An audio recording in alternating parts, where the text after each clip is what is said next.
Karong adlaw is magluto kog kanon para human ako glutog kanon magluto na dayon ko og sudan. Pagkahuman ako kili sa bugas, ako na dayong gitak-ang. Unya pagkahuman ako tak-ang, ako na dayong gipasigahan. Unya magpaabot na lang sad ko kung ano sa nimo bukal. Dapat yun ibantayan imong dinungag para dili ka biyaan ba aw kuyawan. Kay ni bukal naman, ako na dayong gitan akong luto na ba siya. Kay luto naman siya, ako na dayong gipadaplin kay para magluto na dayon ko og sudan. Giluto na din ni daan pero ako lang gi-fry para mas mulami pa siya. Kay kita raman diri sa balay, maningkamot kita magluto para dili ta magutman ba. Kay ang kaha wala pa man hugasan, so ako na din gihugasan kay para magsugo na dayon tagluto. Kaning mag-vlogger ta ba, bisan unsa na lang gid atong buhaton para na lang tay ka-upload. Mao na saludo kay ko sa mga vlogger diha nga naning kamot pa og nagsugod pa kay bisan unsa gamay ra kay mo follow og mo like nila pero nagpadayon gihapon sila.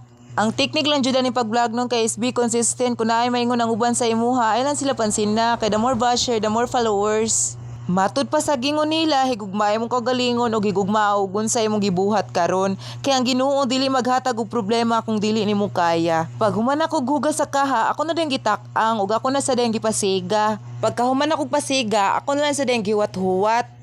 Kung kanusa mainit ang kalaha kay para iginit sa kalaha ako na din butangan og mantika. Iniinit naman ang kalaha so ako na din gilunod ang mantika. Then pagkahuman ako na lang sa din gilunod akong lutuonon nya ako na din giukay-ukay. Dapat jud ukay-ukayon para dili siya mapagod ba. Wala lang din nako timplahe kay giluto nam guni siya daan nya akong ganahan lang ba kay akong i-fry og himuon og adobo nga pinauga.